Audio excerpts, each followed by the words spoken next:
김석희의 서울의 봄. 악마가 아니어서 더 악한 전두광. 영화 서울의 봄을 보러 3번이나 영화관에 갔습니다. 누군가 3번을 보면서 가슴에 남는 하나의 단어가 무엇이냐고 묻는다면 내게는 그것이 책임이었다고 말하겠습니다. 세월호 사건이 있을 때였던 것으로 기억합니다. 한 유족이 청문회 때 외치던 목소리가 생각났습니다. 단 한 놈만이라도, 한 놈만이라도 좋으니 제발 단 한 놈만 책임이 있다고 말해라. 어떻게 단 한 놈도 책임진다는 놈이 없어. 10년이 다 되어가는데도 아직 그 절규가 아프도록 귀에 쟁쟁합니다. 이 말을 새삼 떠올린 것은 서울의 봄에서 이태신 장군이 전투에 나가기 전에 투항을 권하는 부하 강대령 앞에서 한 말 때문입니다. 먼저 강대령이 이렇게 외칩니다. 사령관님, 다 돌아서고 이제 혼자 남으셨습니다. 이런 상황에서 우리가 싸워봤자 우리가 이길 가능성은 아예 없다고 생각합니다. 그 말에 수도경비사령관 이태신은 이렇게 대답합니다.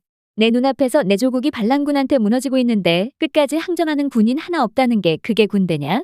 나에게는 이 말이 그렇게 크게 와닿을 수가 없었습니다. 우리 사회에서 마지막까지 싸우는, 마지막까지 책임지는 단 한 명이 없었던 일이 얼마나 많았던가요? 그것이 비록 실패로 끝났다 할지라도 지켜야 할 것을 마지막까지 지킨 어떤 사람이 있었다는 것은 후대에게 얼마나 큰 위안인가, 그런 생각을 해보게 됩니다. 서울의 봄에서 가장 화가 나는 장면은 어느 장면인가요? 당연히 전두환한테 화가 나야 마땅하지만 이렇게 물으면 생각보다 많은 사람들이 대답을 하지 못하고 고민에 빠집니다. 왜 그럴까요? 당연히 전두환을 비롯한 신군부에 대한 분노가 가장 클 테지만 그들은 그냥 나쁜 놈이었다고 치고 대체 왜 그들을 막지 못했을까 하는 자책이나 회한 때문일 것입니다. 과도한 욕망의 존재들은 어느 시대에나 존재합니다. 그런 존재들이 권력을 잡지 못하게 하는, 사람이든 시스템이든 어떤 반작용이 있어야 했는데 그때 주춤거리는 사람들이 있기 마련이죠. 여러분은 이 영화 어느 부분에서 누구한테 가장 화가 났습니까? 나는 국방장관과 육군참모차장한테 가장 화가 났습니다. 국방장관은 바로 이웃인 참모총장 관저에서 총성이 울리자 상황을 알아보려는 노력조차 없이 버선발로 튀어나가 택시를 타고 미 대사관으로 도망갑니다. 그는 약 9시간 후 결정적인 순간에 나타나 반란군의 편에 서서 이태신을 직위해제합니다. 한편 육군 참모총장이 반란군에게 납치된 상태에서 참모총장의 역할을 대신해야 할 참모차장은 우왕좌왕 초기 대응에 실패합니다. 총리공관에서 반란군 수괴 전두광을 체포할 수 있는 기회를 놓친 것은 그의 우유부단함과 책임지지 않으려는 태도 때문이었습니다. 그뿐이 아닙니다. 반란군은 이공수를 후퇴시킬 테니 그를 막으려고 출동한 8공수도 후퇴시켜달라는 전두광의 감언에 속아 마지막 방어 찬스를 넘겨주고 맙니다. 그는 결국 육군본부를 버리고 수도경비사령부로 피난을 갑니다. 그 책임을 다하지 못한 두 사람의 잘못이 너무나 크다고 생각합니다. 책임져야 할 사람들이 끝까지 책임지지 않을 때 역사는 멍들 수밖에 없습니다.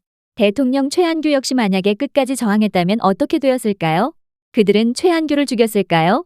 그가 서류에 남긴 날짜와 시간 덕분에 훗날 쿠데타의 전유를 밝히는데 큰 단서가 된 것은 사실이지만 그의 결재 장면은 내내 아쉽지 않을 수 없었습니다. 내 기억에 대세는 기울었다는 말은 조금씩 입장과 표현이 다르긴 하지만 약 3번 정도 나옵니다. 사실 더 많을지도 모르지만 기억나는 것은 3번입니다. 우선 그중 2번은 정군의 통신망을 장악한 반란군의 입을 통해, 한 번은 앞에서 언급한 이태신의 부하 강대령을 통해서입니다. 첫 번째는 노태권의 명으로 전방에 있던 이공수가 서울을 향하고 있을 때 수도사령부의 요청으로 야전사령관은 수기사와 26사단을 움직이려고 합니다. 그 순간 야전사령관의 전화가 울립니다. 반란군의 통신망으로부터 문일평이라는 자의 목소리가 전달됩니다. 그는 반란군이 통신망 전체를 꽉 쥐고 있다는 사실을 감추지 않습니다. 그리고 말하죠. 대세가 기울었습니다. 야전사령관은 전투 의지를 잃고 이태신에게 말합니다. 쟤들이 다 듣고 있는데 어쩌란 말입니까? 두 번째는 특전사를 접수한 반란군 하창수가 이태신에게 경고하듯 하는 말입니다. 대세는 기울었으니 더 이상 아군끼리 피를 보지 않도록 하라는 것이었습니다. 세 번째는 강대령이 이태신의 신변을 염려하면서 그를 설득하기 위해 하는 말이니 제외하더라도 첫 번째와 두 번째는 상당히 심리전의 요소를 띠고 있다고 할 수 있습니다. 특히 첫 번째 문일평의 말은 실제로 대세를 바꾸는 데 역할을 합니다. 이렇듯 대세가 기울었다는 것은 심리적 무기가 되기도 하며 설득당한 자에게 면죄부를 주기도 합니다. 대세에 상관없이 본인의 책임을 다한다는 것이 얼마나 어려운 일인가를 실감케 합니다. 전두광이 노태권에게 이런 말을 하죠. 사람들이 명령하기를 좋아하는 것 같지만 사실은 강력한 누군가가 자신에게 명령해주기를 기다린다고. 책임을 기피하고자 하는 자에게 무엇이 달콤한 것인가를 전두광은 잘 알고 있었던 것입니다. 영화를 연출한 김성수 감독은 전두환을 악마로 표현하지 않았습니다. 끝없이 권력을 탐했고 그 욕망에 충실했으며 자신의 원하는 것을 위해 직진했지만 말입니다. 만약 이 영화에서 전두광이 악마로 그려졌다면 어땠을까요?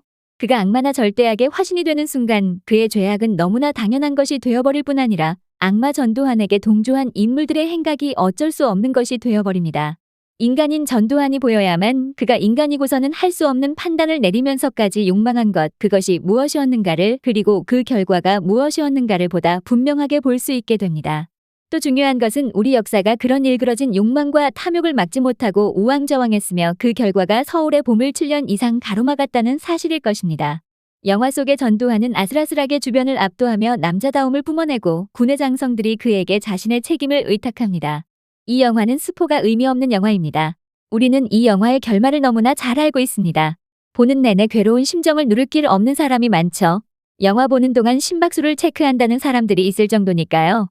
결말을 알고 있으면서도 관람하고 또다시 분노하게 하는 이 영화.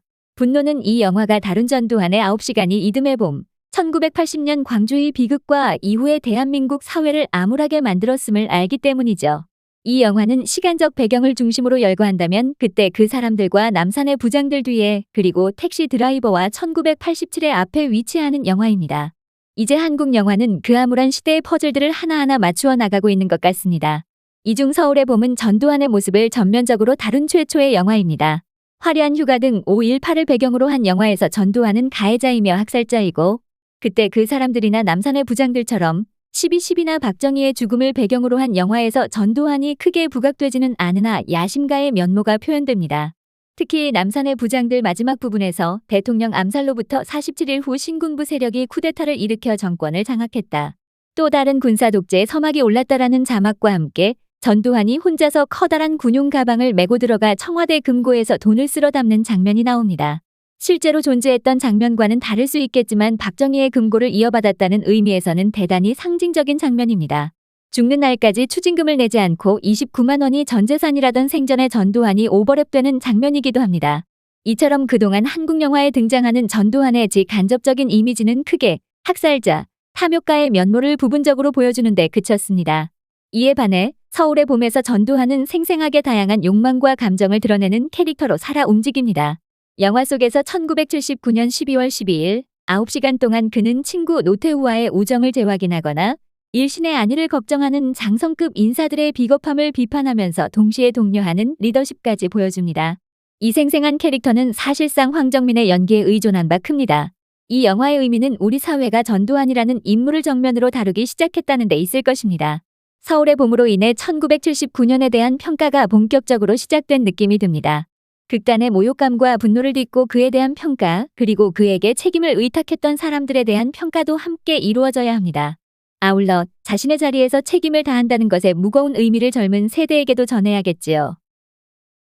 더 칼럼니스트